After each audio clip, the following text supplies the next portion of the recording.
I've gotten a few comments about people wanting to see what I do in a week of training, so that's what I'm gonna do. My weekly training has changed over the past 4 months, especially since I was going through recovery from the injury, trying to get back into lifting, trying to get back into jumping. So I was prioritizing a lot of different things each week to get me healthy, from eccentric strength, from energy storage and release, etc. Now that I'm healthy and there's no limitations anymore, my weekly routine has become a little bit more consistent. So here's what it consists of. Since Saturday, Sunday is mainly for recovery, I should be feeling relatively fresh on Mondays. So that's where I have a whole jump session where I'm trying to dunk, performing max approach jumps, or practicing my lobs, or practicing my trick dunks. But yeah, regardless, I'm doing a max approach jump session. But before that, I have to go through a whole organized routine of warm-ups to make sure I don't injure myself again. And I mean, nowadays I can't go into a jump session or a ball session without warming up properly. A few years ago I could do that, but I guess my training is a little bit more intense. I'm taking training a little bit more seriously, so I guess that's too much load on my body. So my warm-up consists of isos, dynamic stretches, skipping, running, slowly ramping up the intensity. The isos being the leg extension isos and calf raise isos to keep my patella tendon and my Achilles healthy. And then after the warm up and it's finally time to jump and dunk, I'm still kind of warming up. I don't go straight into the max approach jumps just yet. I go from light jumps, medium jumps, high intent jumps, and then max intent jumps in order.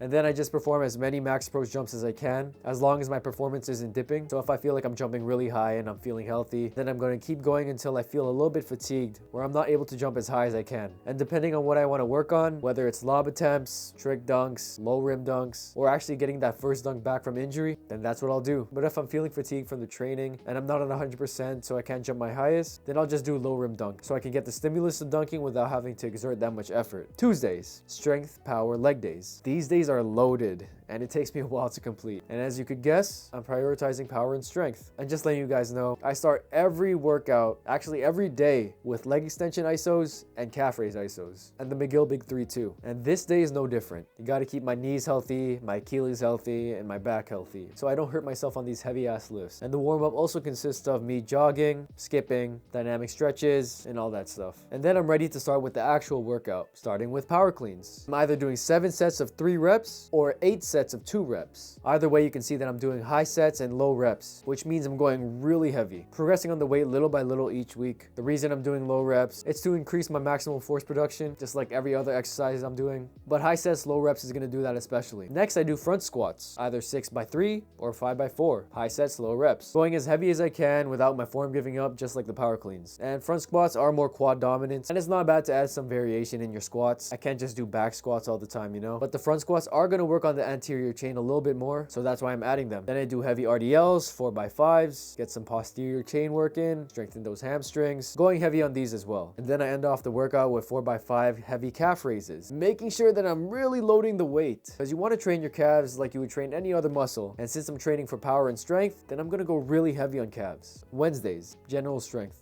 This day is way more laid back and easy on my body than the other days. The Monday and Tuesday are super high intensity, so right now I should be feeling really sore. So I guess you can also call this day an active recovery day, where I do just a bit where I'm still training, but also letting my body recover. Isos, McGill Big 3, and then I would do this circuit of different types of running and skipping. I would do some more core work, and then I would end it off by doing a circuit of exercises that work out the full body. Honestly, nothing crazy. Probably a list of 15 exercises, one set by 10 reps each. Gonna make sure I'm still training, but also making sure my body is recovering. It's really nice to have the active recovery session in the middle of the training week, because the next 2 days are really intense too. Thursday, jump day. Same exact thing I'm doing on Monday. Hey, it feels great to be back to jumping twice a week now. Since my knees are pain-free and stronger than they ever were, I'm able to handle this type of load. I guess the problem before was that I was going hard every day with no recovery, which inevitably caused me knee pain and overuse injuries. But now I'm good. But I do have a minor ankle sprain that I'm going through right now, so I'm not gonna perform any max jumps in the next few jump sessions, which is annoying. But for the next few max jump sessions that I do have, expect to dunk in one of them when my ankle is good. And Friday is another strength power leg day. Very similar to Tuesday with some slight changes. Everything with the warm-up is exactly the same. But when the workout actually starts, on Tuesdays I would usually do power cleans. Fridays I would do clean pulls, which is the exact same as a power clean minus the catch. What's the point of doing this? Why don't I just do one or the other? With a clean pull, it helps me load the first pull a little bit more, which means I'll be loading the triple extension a little bit more. Since I don't have to worry about bringing the bar high enough to catch, it's the exact same movement, and I can really go heavy on this. Same sets and reps as the power cleans. So it sounds like the clean pulls are a little bit better, huh? But with the power cleans, it does include the catch, which is really intense eccentrically, because once the bar hits your shoulders, you'd have to absorb the impact. So they both have their benefits. Next, I would have back squats, when on Tuesdays I would have front squats. just to add a little bit of variety. I'd be able to put more on the bar and work a bit more on the posterior chain too. Then I would do some Nordics for some added hamstring variation, of course to strengthen my hamstrings mainly eccentrically, and the calf raises would stay the same, lifting heavy too. Strong calves always help, trying to increase the weight each time. Same muscle groups worked on, just in a different way. And Saturday and Sunday, those are my rest days. I'm not doing nothing though. I'm still making sure that I'm doing the leg extension isos, calf raise isos, and the McGill Big 3. Gotta do those every day just to make sure you stay healthy. But yeah, that's my current training week. You're probably wondering why I don't have any plyo sessions in my training. Hey, that's for another video. But to put it short, that's because my jump days are my quote-unquote plyo days. If you're looking to follow this training, I would say to be careful, just because this exact routine is really intense. And it took me a few months to get to this level of training. But if we're talking about the structure being Monday jump day, Tuesday leg day, Wednesday active recovery, Thursday jump day, and Friday leg day, and Saturday, Sunday rest, then I'd say it's pretty good. Of course, you should adjust it based on your injury history. Say if you had knee pain, don't include a jump day. Maybe if you're going through rehab, if you're trying to get back into jumping, have one jump session per week. There's a lot of different factors that come in when creating your weekly routine. But I made this video to try and give you guys an idea of what to work with and what I'm working with currently. All right, that's all. Later.